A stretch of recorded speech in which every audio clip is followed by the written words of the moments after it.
안녕하십니까.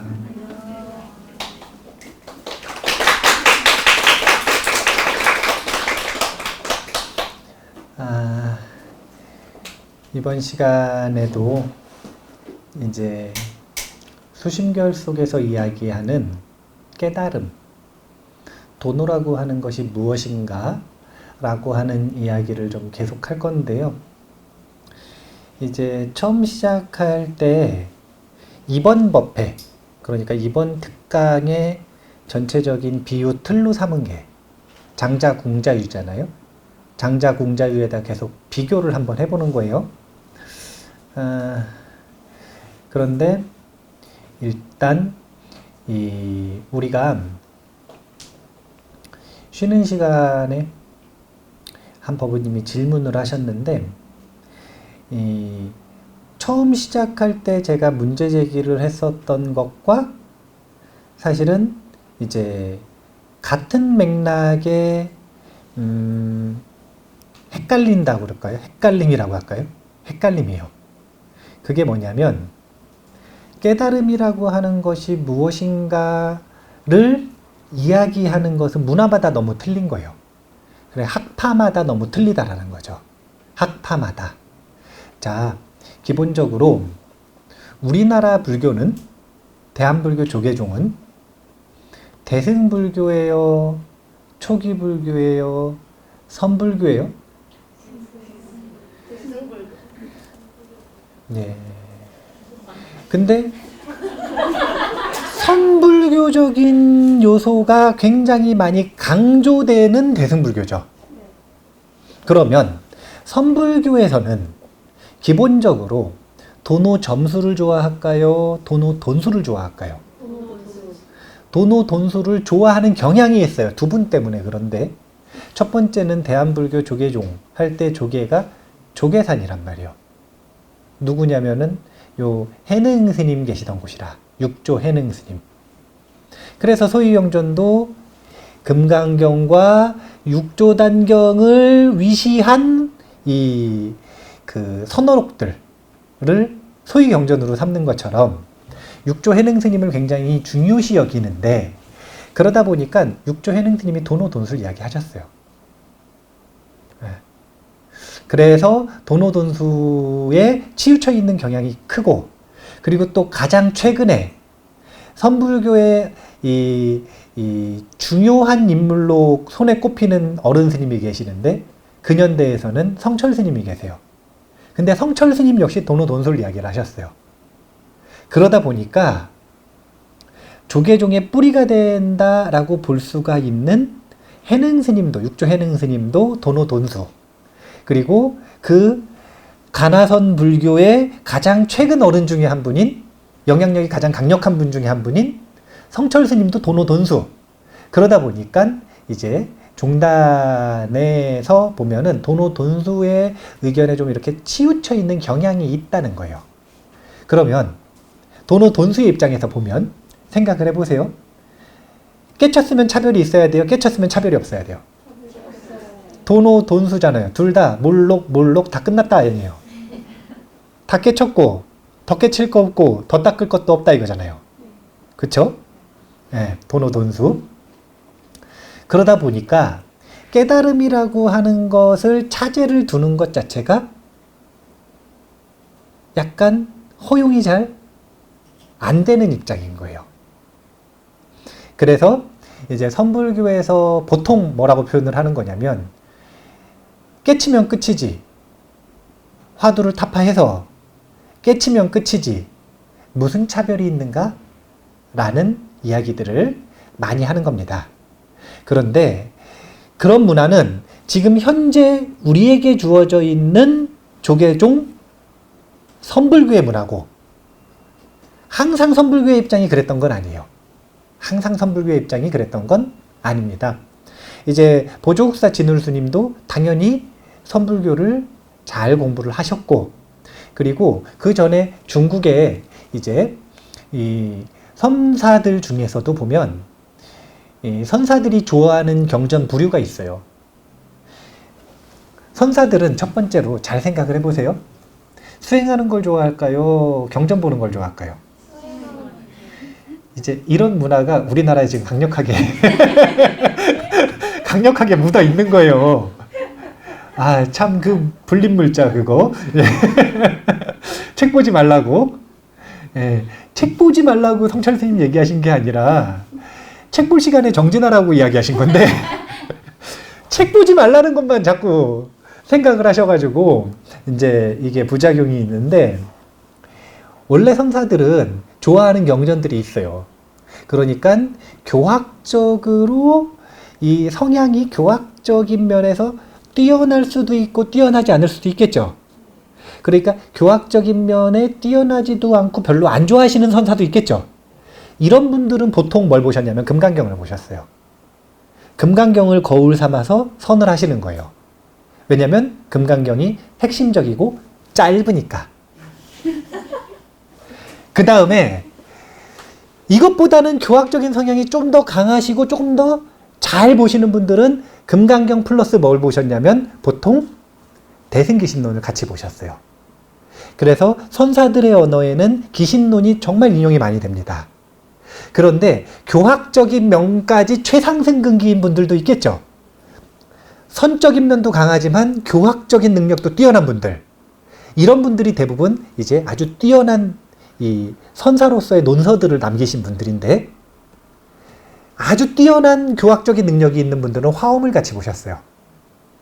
화엄이라고 할 때 여기서 말하는 화엄은 화엄경을 얘기하는 게 아니라 화엄학을 얘기하는 겁니다. 화엄경과 화엄학은 틀린 거예요. 인도에는 화엄학이 없어요. 화엄학은 오직 중국에만 있습니다. 중국에서 자체적으로 발전시킨 거기 때문에 아주 현묘한 논리를 가지고 있는 이 화엄학을 근본으로 해가지고 이야기하시는 경우들이 많아요. 그러니까 교학적으로 가장 뛰어난 분들은 보통 화엄학을 같이 했다는 거죠. 근데 이제 화엄학을 같이 하는 선사들은 이제 요 보조국사 진울 스님도 깨친 이후에, 견성한 이후에 3년 동안 화엄을 보셨다 그래요. 그래서 3년 동안 화엄을 보시다가 이제 본인의 보림이 끝나는 기간을 맞이했다라고 이야기를 하시는데, 근데 화엄을 같이 보신 분들은 대부분 깨달음을 구분합니다. 어떤 방식으로 구분하냐면요, 해오와 증오로 구분을 합니다.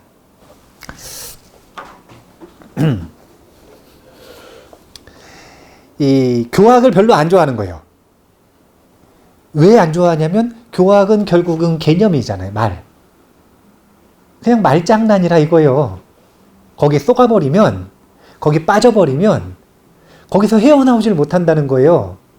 그래서 거기서 벗어나야 된다라고 이야기하는 걸 불린문자라고 표현을 하는 건데, 이 가치를 중요시 여기는 분들 같은 경우에는 교학적으로 막 여러 가지로 세분화하고 분류하고 이런 것들이 허상일 뿐인 거예요, 그냥. 그래서 견성, 그냥 한마디 이야기하시는 거예요. 그런데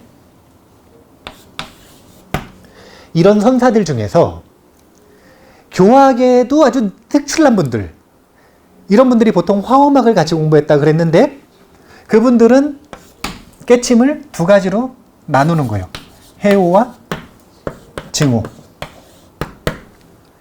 해오는 풀어헤칠 해자 씁니다. 무슨 뜻이냐면 깨침을 이해했다는 뜻이에요. 이해했다.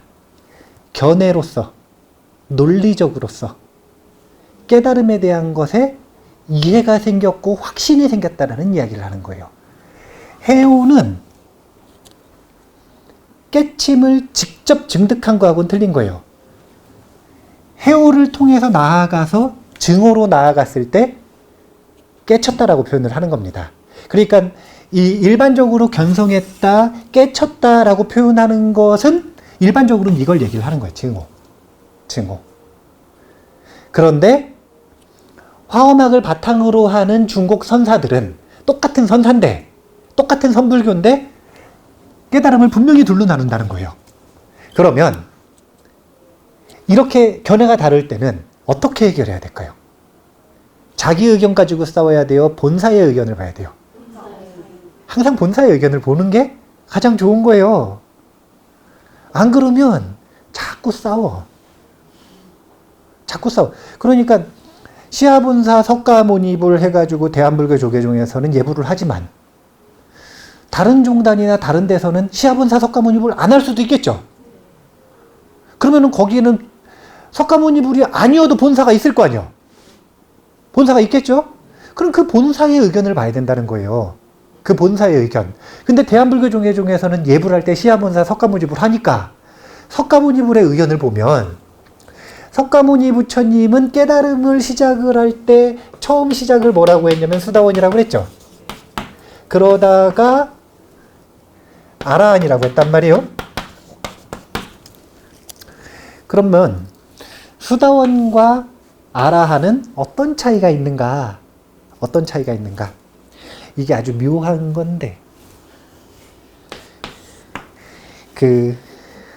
원래 부처님은 수다원, 사다함, 아나함, 아라한을 이야기를 한 게 깨달음을 이야기하려고 하신 게 아니래요, 사실은. 깨달음이라고 하는 것은 무엇이다를 얘기하려고 하신 게 아니라는 거예요.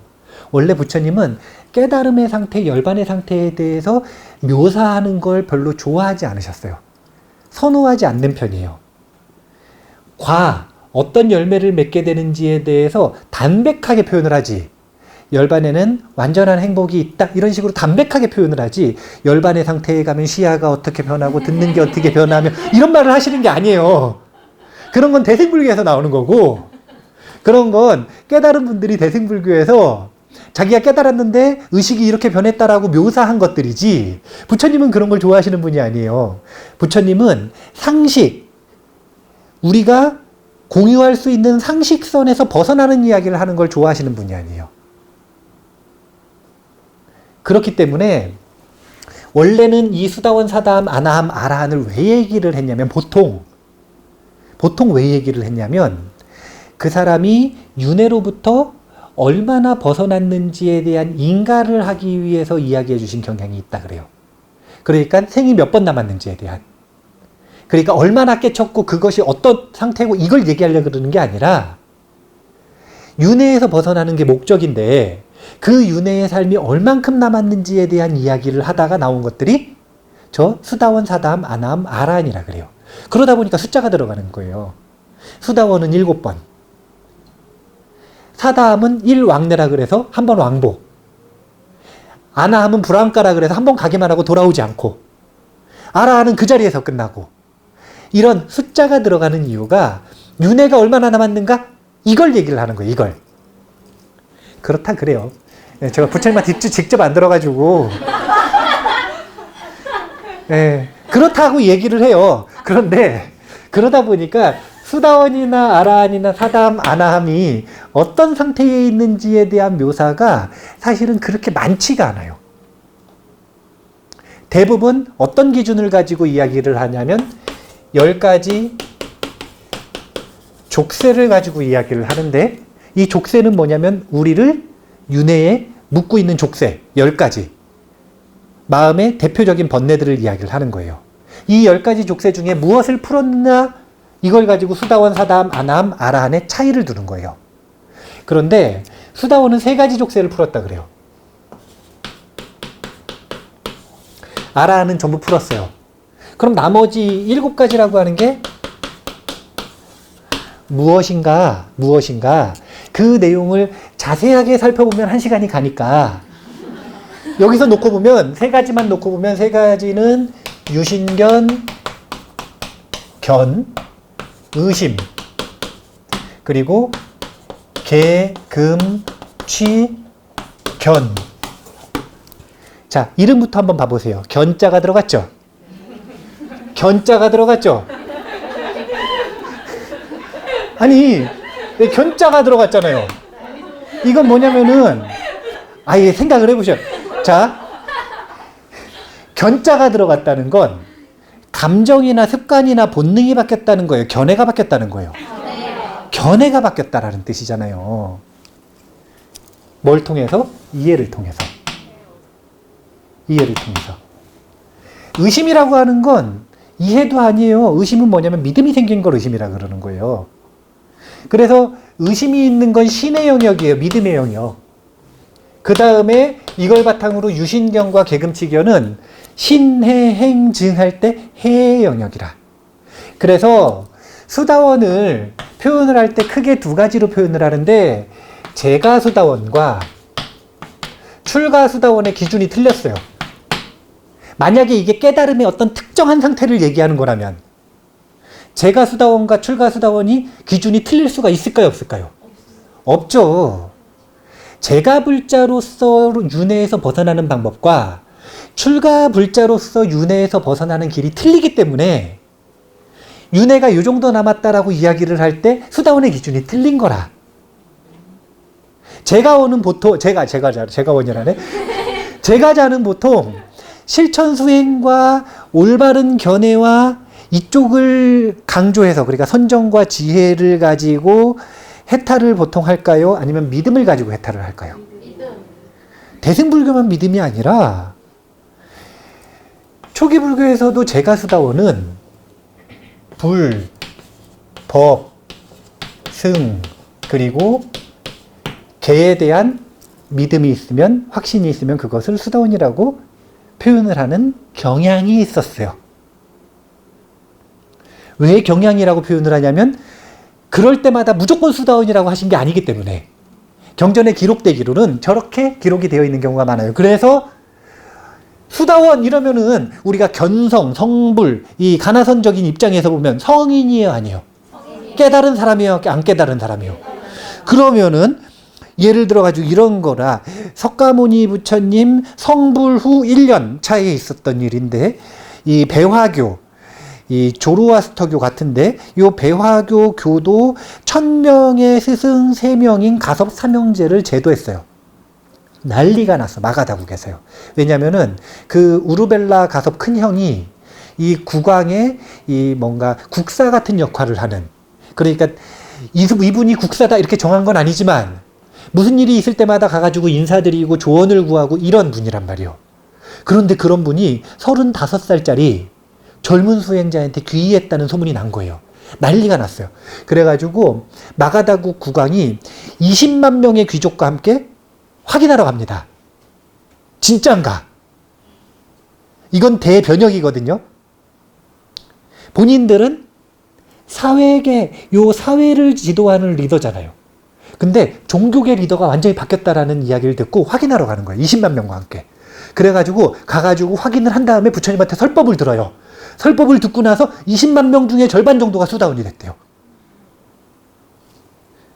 선불교 입장에서는 이해가 안 되는 이야기죠. 설법을 들으러 가가지고 3개월이나 1년을 수행한 것도 아니고 설법을 한번 들었을 뿐인데 수다원이 돼서 깨쳐버렸대요. 이게 이해가 돼요? 그런 식으로 설명을 하는 거예요. 그런 식으로 설명을 하는 거예요. 어떻게 설명을 할 수밖에 없었던 거냐면, 설법자의 근기가 다르다. 두 번째, 그것만 가지고도 설명이 안 되니까 지금은 오타각대의 말세고 그때는 청정한 시대이기 때문에 듣는 사람의 근기도 달랐을 것이다. 이런 식으로 자기 비하를 시작을 하는 겁니다. 뭘 깨쳤다라고 이야기하는지 정확하게 모르니까. 그런데 불법승 개에 대한 믿음이 생긴 걸 수다원이라고 이야기를 한다고 생각을 해보세요. 그러면 석가모니 부처님 딱 만났어요. 뭐라고 물어보냐면 우르벨라 가섭과 석가모니 부처님이 딱 계시는데 20만 명과 귀족과 함께 와가지고 뭐가 궁금한 거냐면, 이 사람들은 석가모니 부처님이 무엇을 가르치나 이게 궁금한 게 아니에요. 이 사람들은 뭐 때문에 왔냐면 우르벨라 가섭이 이겼나? 아니면 저 젊은 수행자가 이겼나? 이게 궁금해서 온 사람들이라. 그러면 석가모니 부처님이 그게 궁금한 사람들한테 눈 있는 자 누구 나와서 보라. 불사의 문이 열렸으니 사성제를 알려주겠다. 그러고 설법을 해요? 석가모니 부처님은 그렇게 자기 할 말만, 하고 싶은 말만 하는 분이 아니에요. 그 사람의 근기에 맞춰서 마음을 안심시킨 다음에 그 다음에 차제설법, 그 사람이 이해할 수 있는 가르침을 해주시는 분이 석가모니 부처님이니까 어떻게 방편을 쓰냐면, 사람들이 딱 오는데 묻기도 전에 우르벨라 가섭한테 석가모니 부처님이 묻습니다. 뭐라고 물으시냐면, 우르벨라 가섭이여 그대는 누구에게 귀의하는가. 그러니까 우르벨라 가섭이 그 노인이 그 종교 지도자가 석가모니 부처님 오른쪽으로 세 바퀴를 딱 돌고 석가모니 부처님 발등에다가 이마를 딱 대고 귀의하는 모션을 보여주는 거죠. 그 모습으로 궁금한 건 해결이 됐어요. 근데 기존에 명성 있는 분이라 이분이. 그러니까 요즘으로 보면은 저기 성당에서 높은 분 뭐라 그래요? 추기경 선생님이 35살짜리 추기경께서 35살짜리 젊은 스님과 서로 논쟁을 하고 가르침을 주고 받았는데 누가 누구한테 귀의를 했다라는 소문이 난 거예요. 그래서 사람들이 궁금해가지고 왔는데 추기경께서 이제 세 바퀴를 돌고 그 젊은 수행자에게 귀의한다라는 모션을 취한 거예요. 공식적으로 인정을 한 거예요. 그러면 그 원래 가지고 있었던 권위 때문에 한 번에 이 젊은 수행자에게 믿음이 갈까요, 안 갈까요? 안 갈 것 같으세요? 그건 추기경에 대한 믿음이 없는 거예요. 제가 비유를 잘못했네요. 여기 성당이 아니니까. 80 대신 종단 대종사가 있는데 이 대종사가 35살짜리 젊은 스님하고 논쟁을 해가지고 깨달음에 대해서 이야기를 했는데 누군가 승복을 했대요. 그래가지고 다 확인하러 갔는데 대종사가 젊은 스님한테 세 바퀴를 들더니 나의 스승이시여 하고 귀의를 했다 이거예요. 그러면 그 대종사를 믿고 있었던 사람들은 한 번에 믿음이 가야 안 가요? 그 상태에서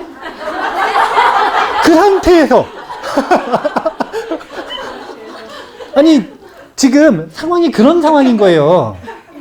이게 경전에 적혀 있으니까 사람들이 자꾸 경전을 읽을 때 그 속으로 들어가지를 않는데 그 속에 들어가서 지금 상황과 비교해보면 그런 상황인 거예요. 그러니까 그런 상황 속에서 본인들이 잘 알아들을 수 있는 아주 정말 단순한 법문. 그게 뭐냐면 베푸는 삶과 도덕적인 삶이 가져오는 이익들. 쾌락을 추구하는 것이 어떤 불행들을 가져오는지 이런 아주 단순한 누구나 이해할 수 있는 법문 있잖아요. 그런 법문을 딱 해주니까 쏙쏙 들어오는 거예요. 그럼 믿음이 가겠어요, 안 가겠어요? 그러면은 불법승계에 대한 믿음이 가요, 안 가요? 네, 10만 명은 갖고 10만 명은 그래도 이랬다는 거예요. 경전의 표현은 그런 표현인 거예요. 그러니까 이게 깨달음 이래버리니까 깨달음 요 개념을 화학식을 정확하게 분배를 해가지고 요 깨달음이 뭘 얘기하는 것이다 이것을 분해해서 보지 않으면 뭉뚱그려서 자기 마음대로 생각을 하니까 이 깨달음이 증오, 아라한, 구경각이라고 자꾸 생각을 하니까 어떻게 되는 거냐면 한 번 만나가지고 깨달음을 얻었으면 설법하시는 분도 굉장히 상근기고 듣는 분도 상근기고 시대도 청정하고 뭔가 대단한가 보다. 나는 그때 없는 게 말세에 태어났으니까 나는 하근기인가 보다. 이런 식으로 자기 비하를 시작을 하는 거예요. 그러면은 안 돼요. 그러면 안 돼요. 그러지 말라고 수심결에서는 지금 이야기를 하는 거예요. 수심결 속에서 도노를 정확하게 찝어주려고 이야기를 하는 건 다른 것 때문이 아닌 거예요. 수심결 속에서의 도노는 이제 사실은 원래 뒷부분에 나와서 오늘 얘기를 안 하려고 그랬어요. 이 얘기를. 왜냐면 뒷부분에 원어에 정확하게 나오는데 수심결 속에서 말하는 도노는 해오라고 정확히 표현을 합니다. 보조국사 진울 스님께서 증오가 아니라 해오를 이야기하는 것이다라고 명확하게 딱 구분을 해요. 이것이 바로 해오지처다. 수행자의 해오지처. 해오한 그 마음자리다. 이런 표현을 정확하게 쓰시거든요. 그러니까 헷갈리시면 안 돼. 해오를 이야기하는 거지 증오를 얘기하는 게 아니다. 제가 자주 얘기하죠. 자, 수다원은 믿음의 영역 의심, 견해의 영역 개금치견과 유신견에서 벗어났지 본능이나 감정에서 벗어난 게 아니에요. 그래서 수다원은 욕심이 있을까요, 없을까요? 있어요. 있습니다, 그대로. 또 누가 나를 건드려요. 그럼 화가 날까요? 안 날까요? 납니다. 그대로. 그대로 나요. 그래서 보면은 대표적인 제가 수다원들 중에서 한 분이 아나따 핀티카 장자죠. 아나따 핀티카 장자도 그 다음에도 장사해요. 아니 수다원 됐다고 안 벌고 있는 거 다 나눠주는 게 아니에요. 무역 그대로 합니다. 서초구청에서 또 문자가 왔네.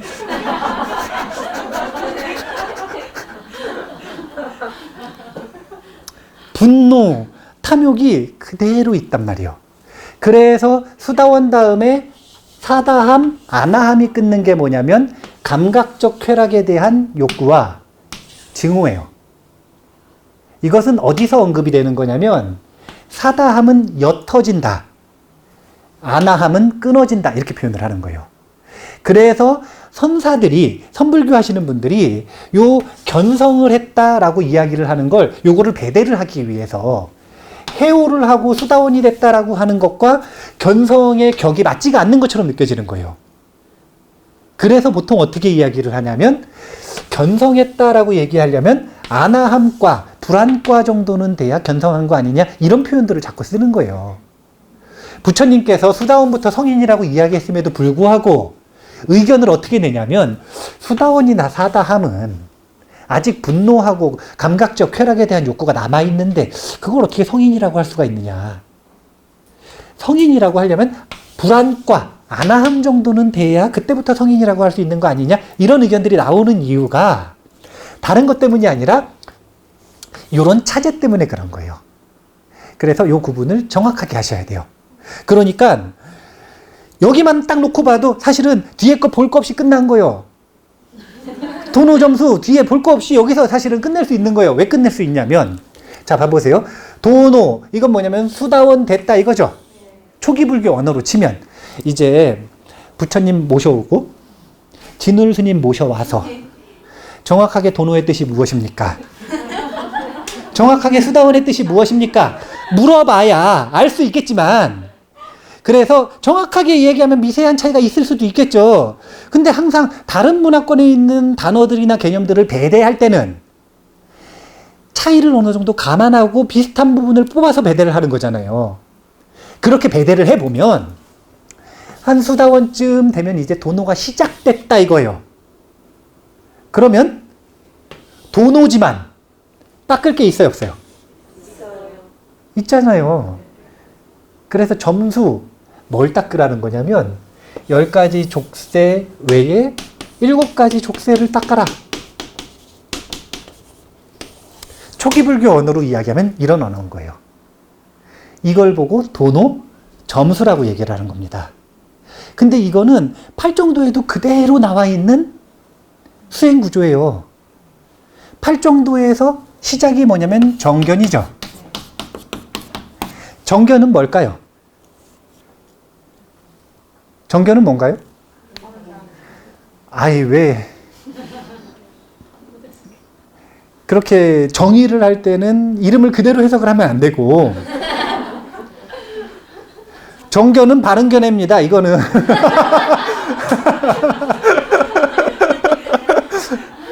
그 바른 견해가 뭐냐 이거예요. 이게 너무 재밌는 게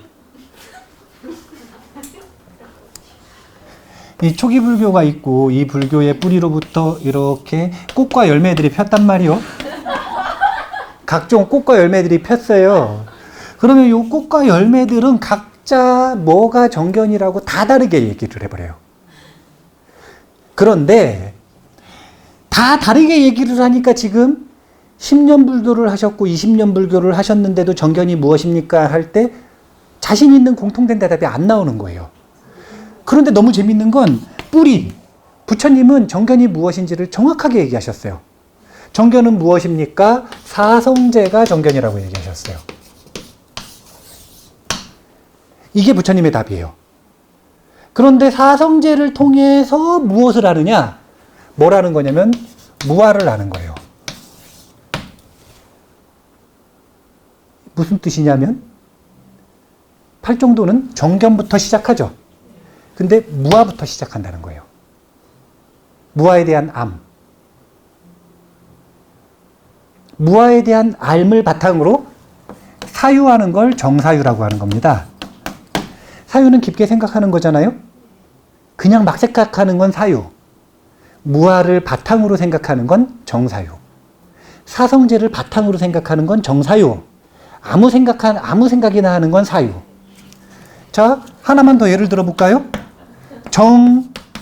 념이 있어요. 요 념은 깨어 있음이라. 깨어 있음. 사성제 무아를 바탕으로 깨어 있으면 정념. 그냥 깨어 있으면 념. 이렇게 얘기하는 거예요. 그냥 깨어 있음의 수행을 못 할까요? 하죠. 스나이퍼들도 명상한다니까요. 스나이퍼들이 한 방에 사람을 죽이기 위해서 명상을 합니다. 명중률이 높아진대요.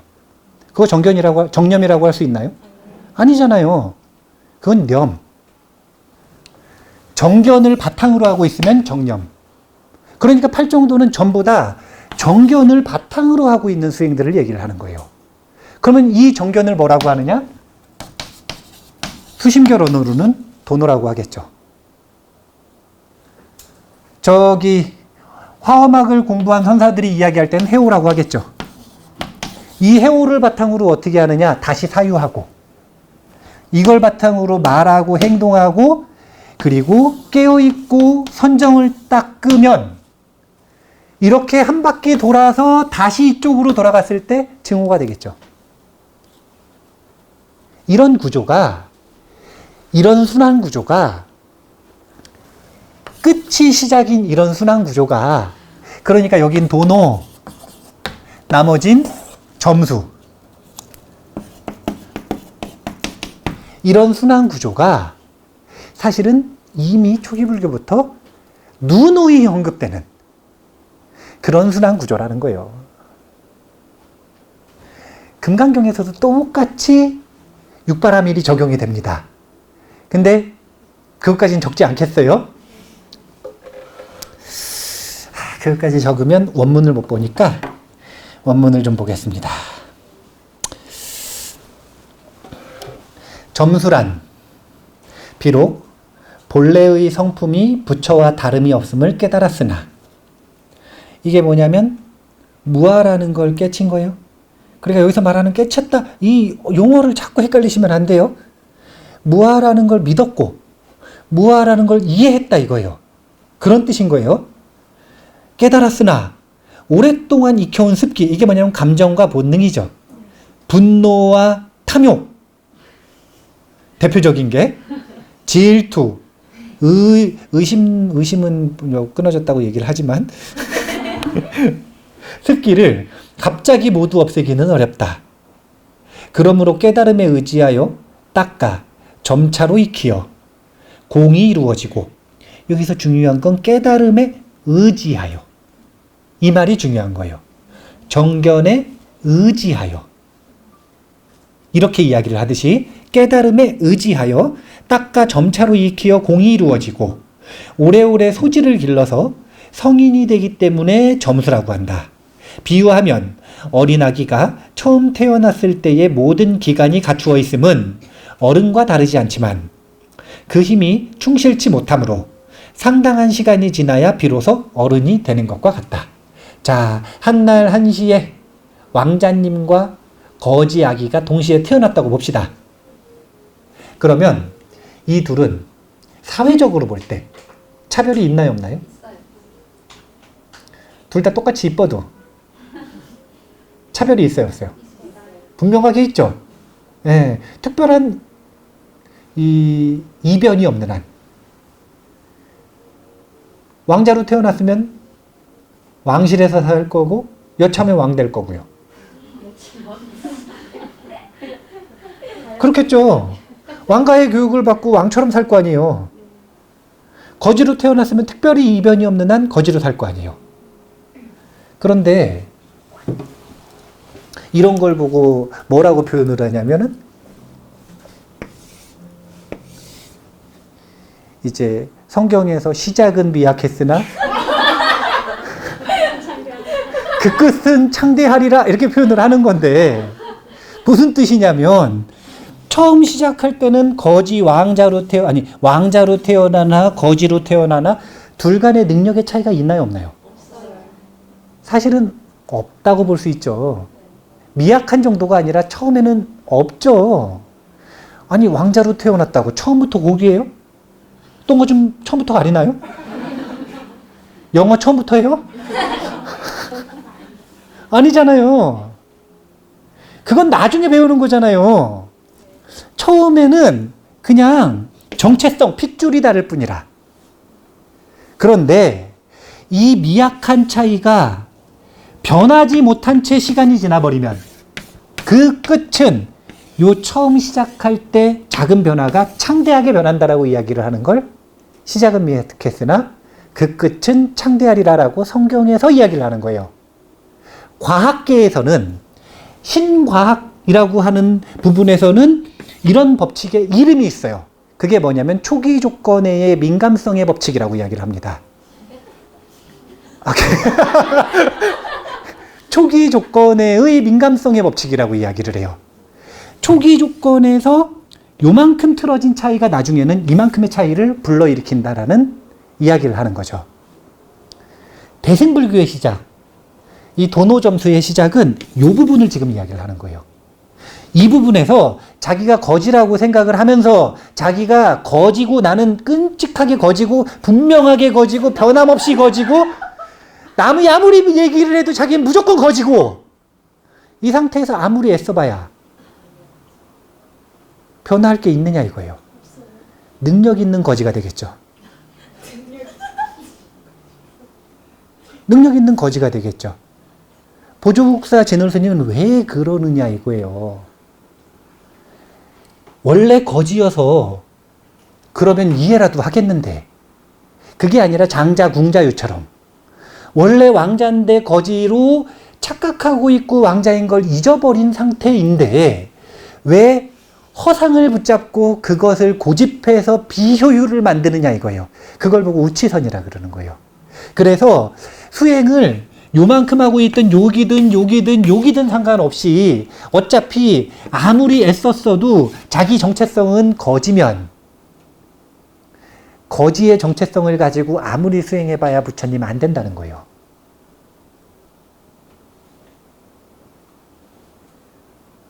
내 정체성은 부처님이다? 부처님과 똑같다? 라고 하는 진실을 받아들여서 수행을 해야 부처님 마음을 닦는 거지. 나는 거지다. 더 배워가지고 부처님 돼야 된다. 이 정체성을 가지고는 아무리 해봐야 능력 있는 거지밖에 안 된다는 거예요. 대신심. 대승불교에서는 이걸 자성부를 믿는다고 표현을 합니다. 자성의 부처님을 믿는다. 이 대신심이 바로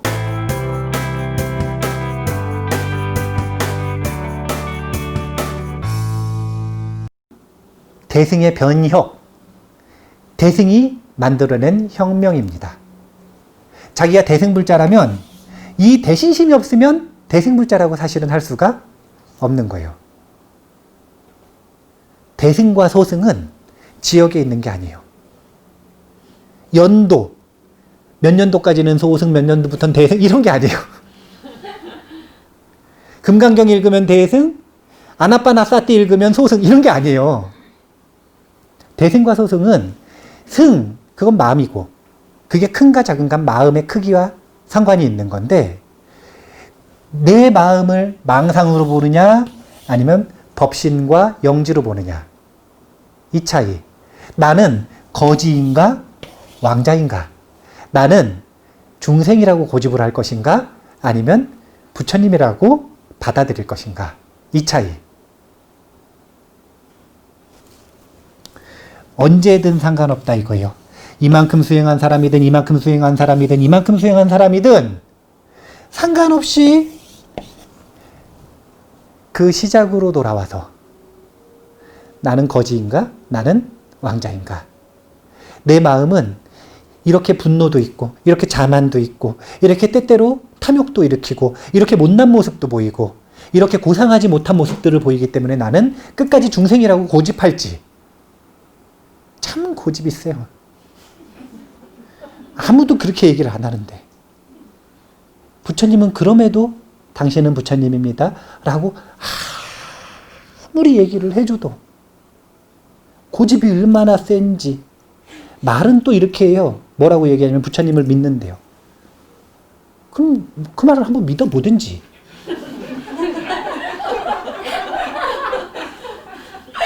이유가 얼마나 타당한지 몰라요. 나는 이래가지고 중생이고 난 이래서 못하고 나는 이래가지고 안 되고 온갖 얘기를 해서 결국은 어떤 포지션을 고집을 하는 거냐면 나는 중생이다. 그래서 지혜 있는 신하가 똥 치우는 일부터 시작해서 마구간 관리하는 일부터 시작해서 온갖 일들, 이게 뭐냐면 오전 수행을 시켜가지고 그래서 자신의 본성을 받아들일 때쯤 되면 도노를 불러일으키고 그리고 나서 오후 수행을 주는 이런 구조를 만들어낸 거예요. 그래서 이제 수심결에서는 보조국사 진울 스님이 고래로 모든 수행자들이 수행 마음 닦는 길을 도노, 점수, 두문이다 이렇게 표현을 했단 말이에요. 지난 시간에 선후와 본말에 대한 이야기를 했는데 선후 그 다음에 본말입니다. 선후 할 때는 도노 이후에 점수가 있어야 된다는 거고 본말 할 때는 도노 했을 때 요 깨침은 선정의 작용일까요? 지혜의 작용일까요? 그래서 지혜가 본이고 선정은 말이라는 이야기를 하는 거예요. 이게 선후 본말을 얘기를 하는 겁니다.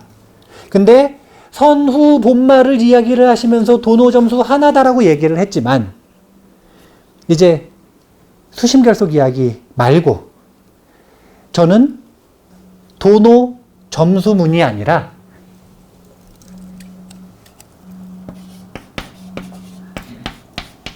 점수도노 점수문이에요. 도노는 공짜로 일어나나? 안 일어나요. 모르고 방향을 못 찾고 헷갈리고 도저히 믿기지 않고 의심만 일어나고 이럴 때 아무것도 안 하면 도노가 일어나느냐? 그렇잖아요. 이를 악물고 애쓰는 점수가 있어야 이 인연을 바탕으로 도노가 일어나고 이 도노 다른 게 아니라 신의 영역과 해의 영역입니다. 무엇을 배워야 되는지 무엇이 결론인지를 정확하게 가설로서 받아들이고 그것에 대해서 사유하고 이해하는 과정. 그러다 보면 확신이 생기겠죠. 그런 과정들을 통해서 방향성을 잡으면 이것을 의지해서 다시 점수 닦아나가는 것. 이쪽은 오전 수행, 범부의 수행이고 이쪽은 오후 수행, 성인의 수행입니다. 그래서 선불교를 연구해서 단행본을 낸 외국인 서양 학자가 본인이 연구해서 낸 선불교 서적을 선사들의 깨달음에 대한 과정들이거든요. 그걸 제목을 뭐라고 붙였냐면 깨달음 이후의 빨래방망이인가? 빨래방망이? 빨랫감? 이런 식으로 이름을 붙였어요. 이건 무슨 뜻이냐면 깨달음 이후에도 빨래할 게 있다는 거예요, 없다는 거예요? 점수가 있다는 거죠. 그러면 선불교에서 견성 이후에 다른 과정이 있을까요, 없을까요? 어떤 이름을 붙였냐면 보림이라고 붙였죠. 이게 바로 점수예요. 이게 바로 점수예요. 그래서 아무리 언어를 다르게 해도 사실은 다 똑같은 얘기라.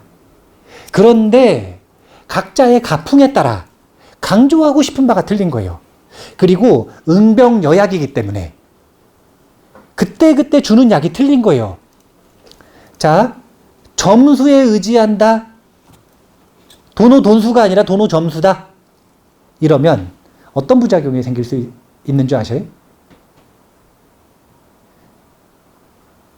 많은 수행자들이 그렇지 오래 걸리는 일이니까 이번 생은 좀 쉬자. 그러면은 이번 생은 좀 쉬자 하고 해태하고 방일하게 있어요. 그러면은 스승이 그래 도노 점수니까 쉬어라 이럴까요? 점수는 무슨 점수냐? 깨침은 한순간이지 도노 돈수다. 그러니까 치열하게 화두를 잡아라. 이렇게 이야기를 하는 거예요. 또 도노 돈수에 물들어 있는 사람은 한방주의라. 그냥 한 방에 뭐가 생기는 줄 알아요. 거기에 딱 물들어서 부작용이 생기면 아니다. 그렇게 어리석게 하지 말고 이런 순서대로 하는 거다. 라고 도노 점수에 이야기를 해주시겠죠. 약방문에 약방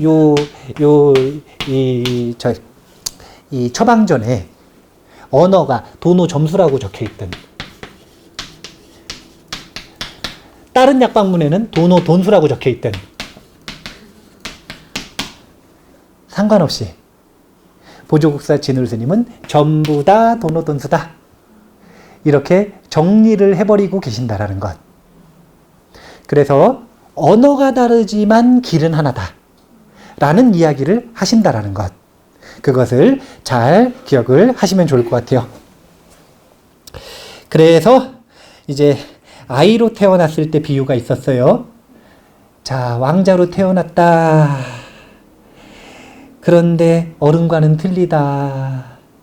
그래서 고귀한 가문에 어울리는 신구이 삼업을 갖추기 위해서는 애를 써서 닦는 과정이 필요하다. 이걸 점수라고 표현을 한 거예요, 지금.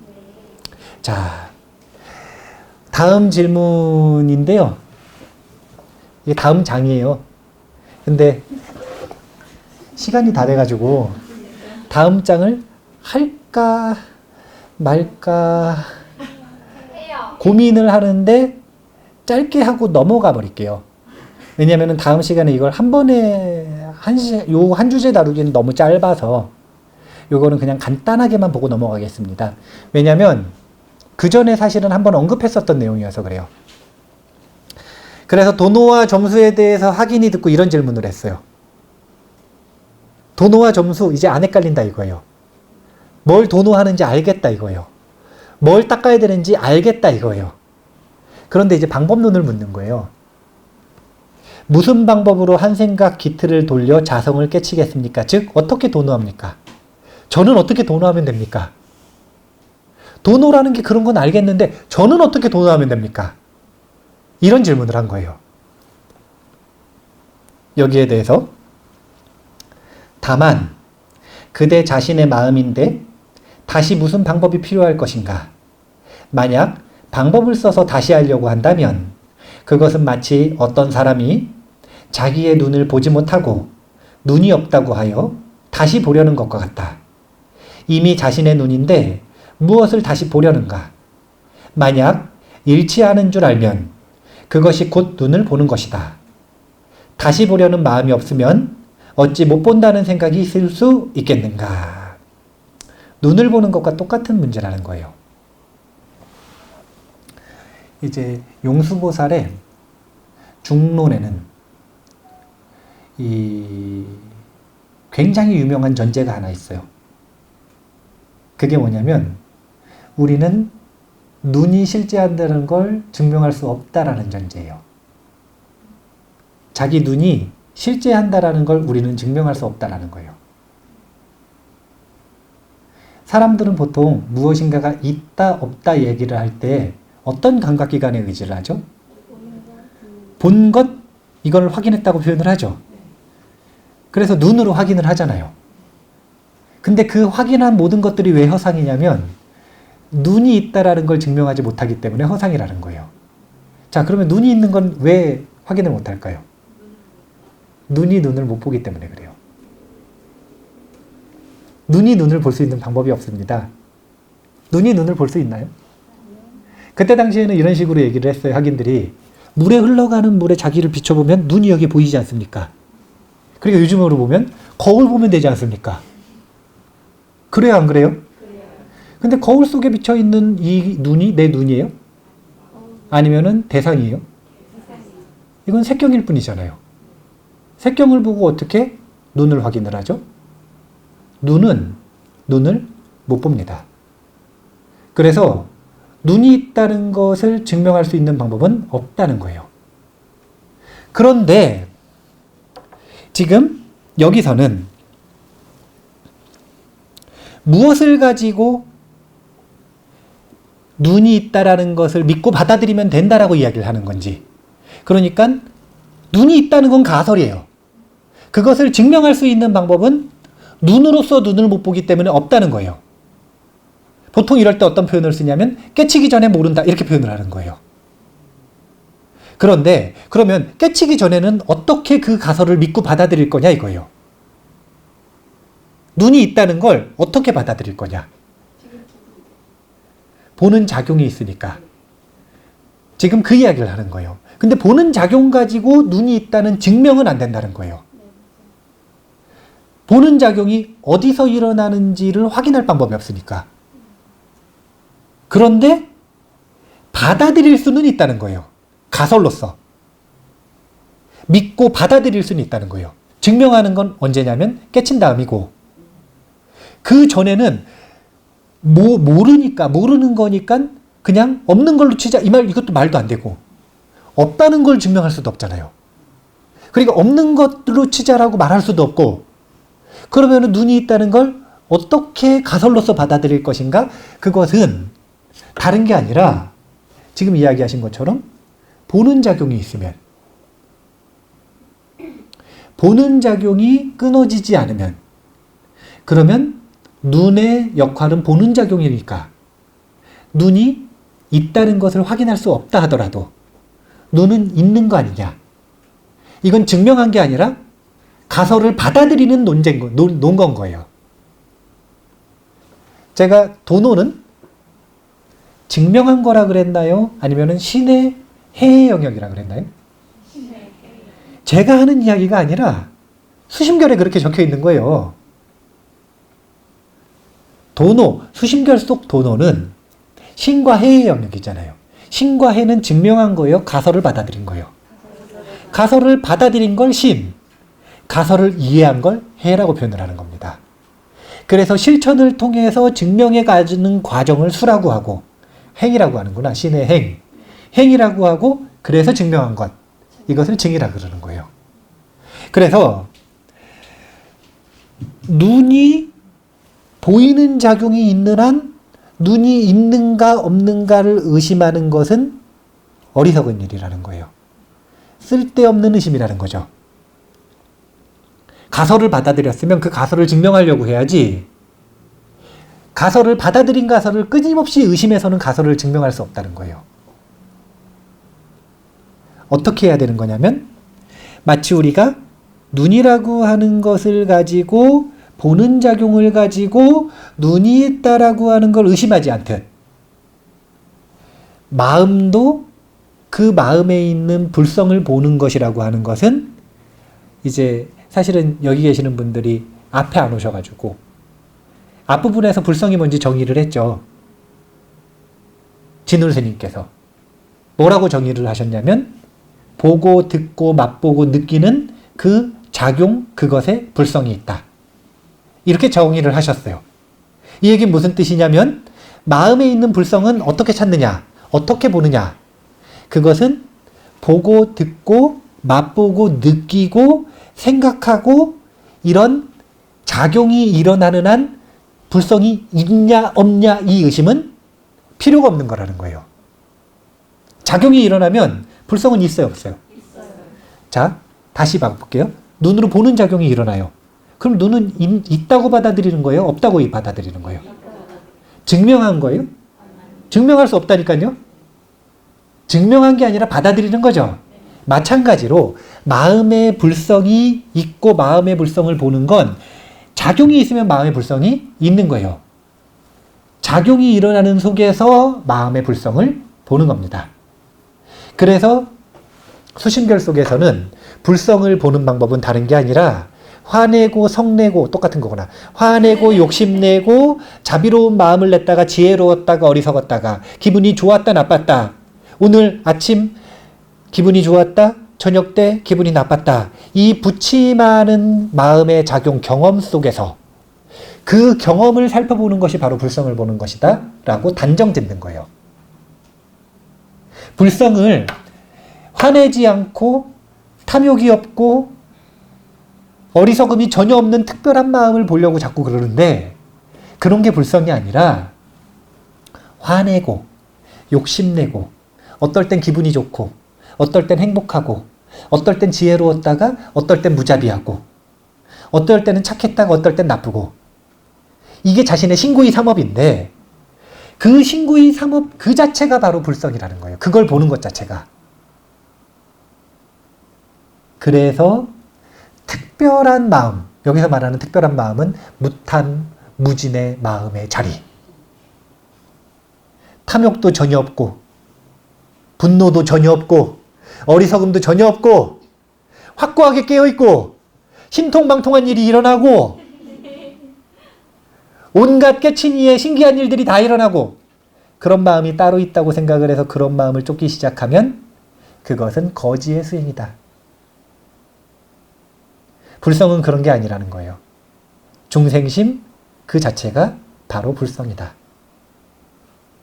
중생심을 올바로 보면, 올바로 본다는 게 뭐냐면 거지가 아니라 원래 이것이 불성이구나 라고 올바로 보면, 그러면 더 이상 신기한 것, 특별한 것, 불성이라고 하는 아주 특별한 것, 그것을 바깥으로 쫓을 필요 없이 지금 내 신구이 삼업을 보는 것, 이게 뭐냐면 끊임없이 흘러가는 경험을 보는 것, 그것으로 불성을 볼 수 있다. 그래서 정리하고 마칠게요. 질문은 이런 거였어요. 어떤 질문이었냐면 도노 알겠습니다. 그걸 아는 거. 그래서 어떻게 도노합니까?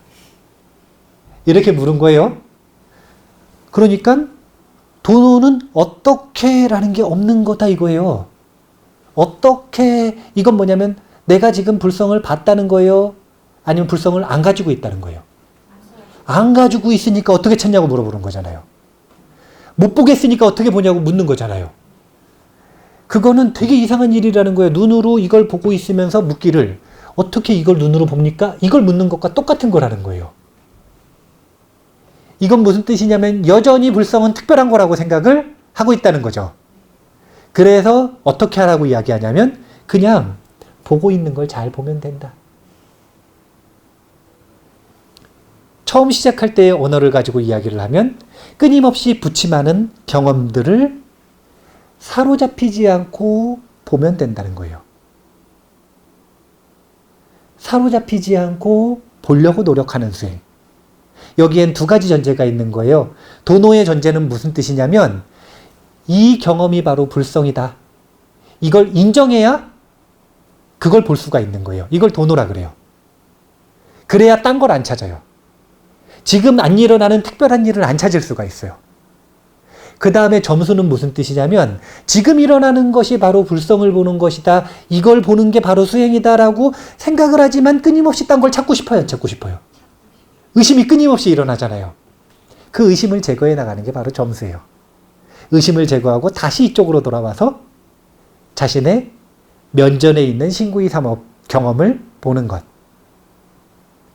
그 바라봄이 바로 내면을 보는 거고, 그 내면을 바라보는 것이 부처님과 이 중생의 마음이 전혀 다르지 않다라는 걸 발견하는 자리로 이끈다라는 거예요.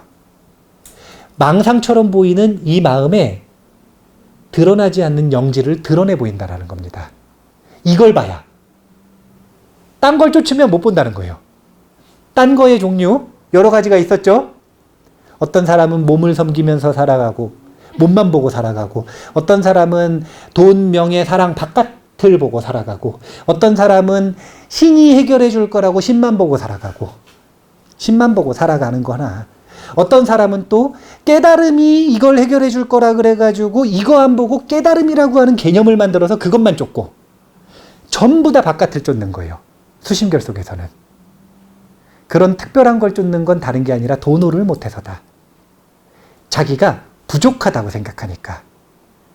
자기가 불성을 지닌 왕자라고 법왕자라고 인정을 못하니까 나를 보는 게 아니라 바깥을 보는 것이다.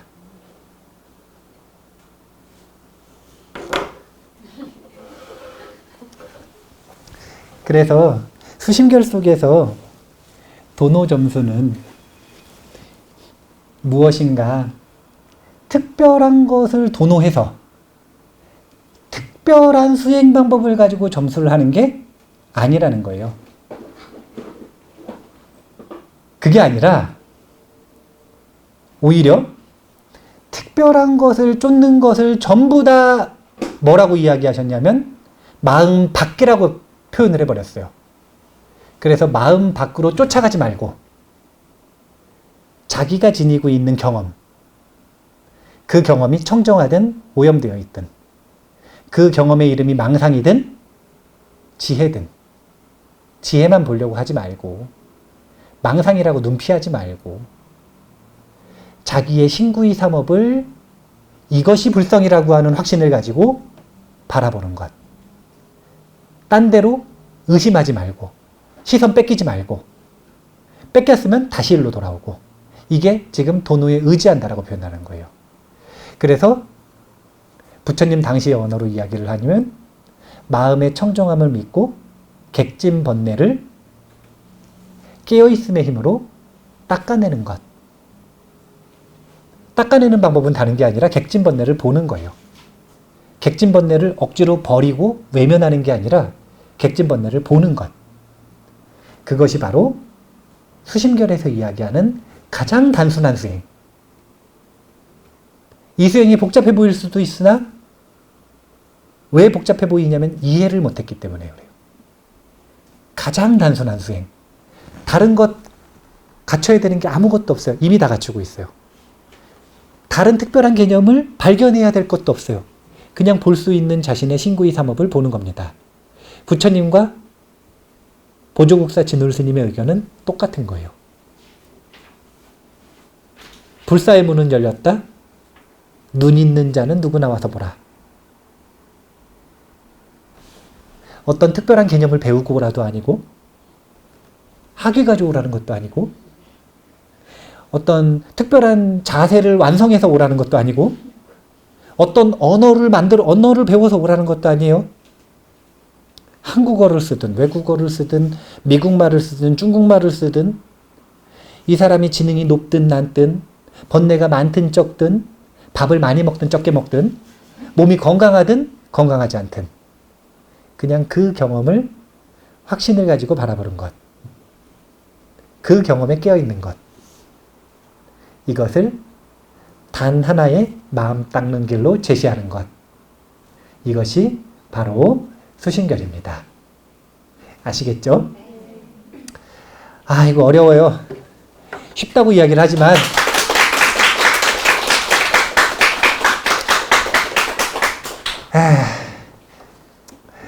송덕사에 어떤 분이 찾아오셨어요. 재법문을 듣자마자 3일 만에 천수경 56강인가 58강을 3번 보셨대요. 말이 안 되는 시간이군요. 그럼 3일 만에는 조금 과장이었나 보네요. 지금 생각해보니까 말이 안 되는 시간이네요. 어쨌든 짧은 시간 안에 3번을 보셨대요. 내리. 그리고서 찾아왔어요. 궁금한 게 있으시대요. 뭐가 궁금하냐면 본인은 수행을 20년을 넘게 했대요. 정말 어렵고 힘들게 했대요. 애를 써서 목숨 걸고 했대요. 그런데 스님이 말씀하시는 걸 들어보면 수행이 너무 쉬워 보인대요. 그래서 좋지만 반면 의구심이 든다 이거예요. 진짜 그렇게 쉬운 건가? 제가 쉽다고 이야기하는 건 지도 읽기가 쉽다는 걸 얘기를 하는 거지 그 지도대로 가는 게 쉽다라는 이야기를 하는 거 아닙니다. 착각하시면 안 돼요. 이것 때문에 생기는 괴리감이에요. 그런데 그럼에도 불구하고 가는 게 어려우면 지도 읽는 거라도 쉬워야 돼요? 어려워야 돼요? 읽는 거라도 쉬워야 돼요. 아니 가는 것도 어려운데 지도 읽는 것도 어려워버리면 아무도 안 가. 그래서 최소한 읽는 건 쉽고 단순해야 된다. 그런 생각을 가지고 있기 때문에 어려운 내용을 최대한 쉽게 알려드리는 겁니다. 그래서 쉽다라고 착각하셔도 안 되고 또 반면에 직접 가보니까 어렵다라는 데만 빠져 있어도 안 돼요. 이렇게 구분을 할 줄 아셔야 되는 거예요. 뭐가 쉬운가? 지도 읽는 건 쉬워야 된다. 뭐가 어려운가? 직접 가는 거는 어려울 수 있다. 이런 걸 잘 하셔야 불교 철학을 잘 할 수가 있어요. 진공묘유다. 뭐가 공인지, 뭐가 윤지. 똑같은 걸 가지고 얘기하는 게 아니거든요. 이런 식이에요. 있으면서 없다. 말하지만 말한 바가 없다. 이런 것들이 전부 차원을 다르게 하는 이야기고 그것을 정확하게 가닥을 잡아서 구분할 수 있는 것. 그런 능력들을 연습을 하셔야 불교 공부를 재밌게 하실 수 있으니까 정신을 똑바로 차리시고 눈이 막 이렇게 졸리면은 이해하기 쉬운 것도 이해하기가 어려워요. 그러니까 정신을 똑바로 차리시고 공부를 잘 이어나가셨으면 좋겠습니다.